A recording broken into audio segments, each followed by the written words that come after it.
di sini kita udah ada di titik kumpul yang kita ditentukan, yaitu SMKN 57 Jakarta. Dan kalian ikutin vlog kita ya. Kita bakal kemana guys? Museum Kebangkitan Nasional. Ikutin perjalanan kita. Dadah. Oke teman-teman, jadi di sini kita mau menuju ke halte busway SMK 57. Nah, ini dia halte busway-nya teman-teman. Ini Fadel, Vander sama Reja lagi cek saldo kartu Transjakartanya dulu.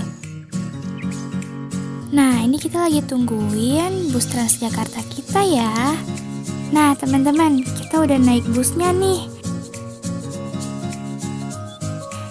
Hai dari Aska dan Ulan. Di sini kita lagi transit di halte bus Monas. Nanti tujuan terakhir kita adalah halte Kuitang ya teman-teman. Nih kita lagi di perjalanan. Halo guys, jadi sekarang kita udah di Kuitang. Kita bakal lanjutin perjalanan kita ke Museum Kebangkitan Nasional dengan cara berjalan kaki. Ikutin kita terus ya.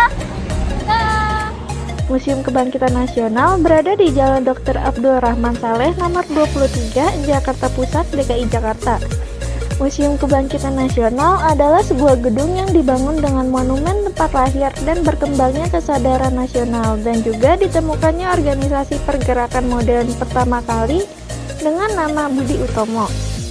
Sebelum menjadi Museum Kebangkitan Nasional, gedung ini dikenal dengan nama Gedung Stovia atau Gedung Sekolah Kedokteran yang didirikan oleh Belanda dengan nama School to Opleiding van Inlandse Artsen atau disingkat Stovia.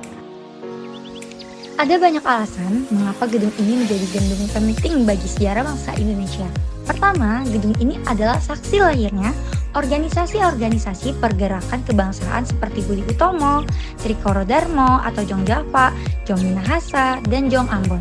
Kedua, gedung ini juga merupakan sekolahan elit yang sudah mencetak beberapa tokoh kebangsaan yang berjasa besar bagi Indonesia. Pada 20 Mei 1974, bertepatan dengan peringatan Kebangkitan Nasional, gedung ini diresmikan menjadi Gedung Kebangkitan Nasional oleh Presiden Soeharto. Nah, akhirnya kita udah sampai nih guys di Museum Kebangkitan Nasional. Ini dia tiketnya. Harga tiketnya cuma 2.000 per orang loh guys. Murah banget kan? Oke guys, sekarang kita bakal lihat apa aja yang ada di Museum Kebangkitan Nasional. Ikuti terus ya.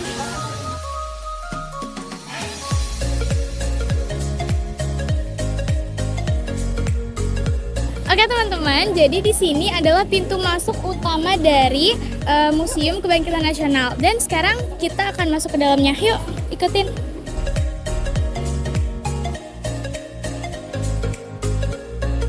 Nah, di sini ada lobby tiket. Jadi kalian kalau mau mesen tiketnya ada di bagian sini ya. Tiketnya murah banget, cuma 2.000. So, kita next ke ruangan selanjutnya.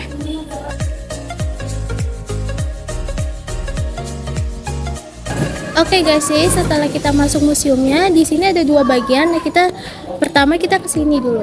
Kita ke bagian sejarah Gedung Stovia. Nah, di sini tuh ditunjukin petunjuk-petunjuk arahnya. Ada 11 ruangan. Nah, teman-teman, sekarang kita akan memasuki salah satu ruangan yang menjelaskan tentang sejarah Gedung Stovia.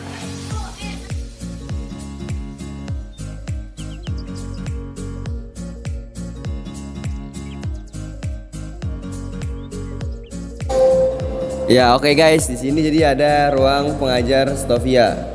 Pengajar Stovia berjumlah 12 orang yang biasanya dibantu oleh asisten pengajar yang berasal dari lulusan pelajar Stovia terbaik. Setiap tahunnya pengajar Stovia mengalami perubahan karena ada yang mendapatkan hak cuti untuk pulang ke Belanda. Pengajar Stovia akan menempati ruang pengajar pada saat menjelang kegiatan pembelajaran saat istirahat dan sesuai kegiatan pembelajarannya. Ini ada ruangan hasil karya pelajar Stovia. Dari mulai gambar sampai hasil tangan pelajar Stovia loh teman-teman. Kita masuk ke ruangan selanjutnya. Di sini ada ruang asrama Stovia. Dahulu, sebagai siswa Stovia, ternyata para calon dokter ini diwajibkan untuk tinggal di asrama dan harus menaati aturan-aturan yang berlaku. aktivitas mereka dimulai dari jam 8 pagi sampai jam 10 malam. Nah, lanjut.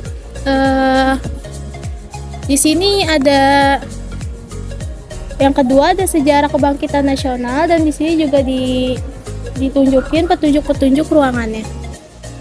Di bagian kebangkitan nasional, kita mendatangi ruang audiovisual. Ini kita masuk ke dalamnya ya teman-teman. Nah, ruangannya itu seperti bioskop, jadi banyak kursi dan ada layar lebarnya.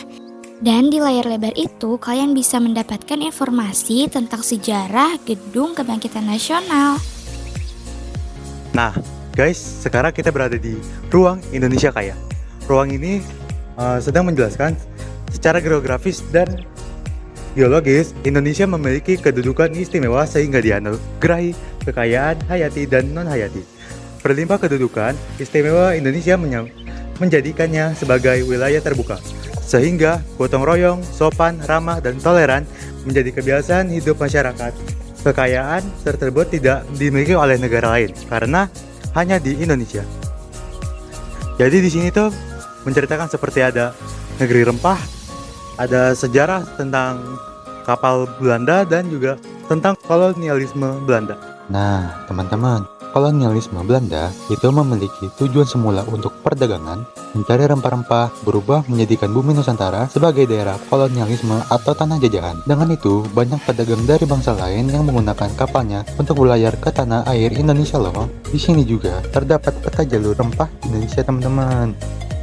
Di sini ada ruang belajar, yaitu kelas Kartini, yang dulunya sekolah khusus untuk perempuan. Ini di ruang belajar kedua, terlihat semua muridnya laki-laki semua ya teman-teman. Lalu di ruangan selanjutnya terdapat banyak patung. Ini merupakan 9 patung tokoh pendiri organisasi Budi Utomo.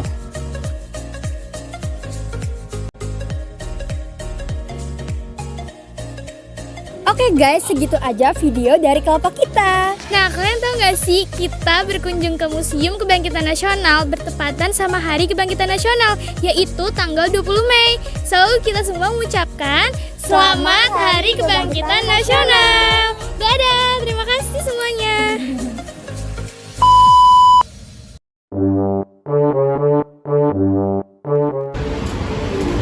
Halo guys.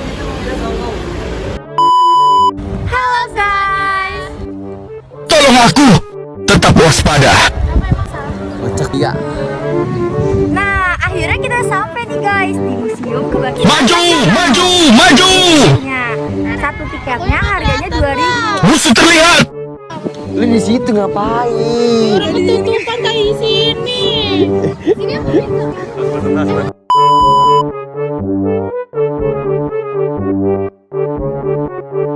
Bombastic side eye. Criminal offensive side eye. Kerja bagus. Ke museum ini bertepatan sama tanggal dan hari itu Iya. Oke guys, jadi segitu aja vlog dari kita. Nah, kalian tahu gak sih, kita itu datang ke sini pada tanggal 20 Mei yang diperingati sebagai Hari Kebangkitan Nasional. Jadi kita semua mengucapkan Selamat Hari Kebangkitan Nasional.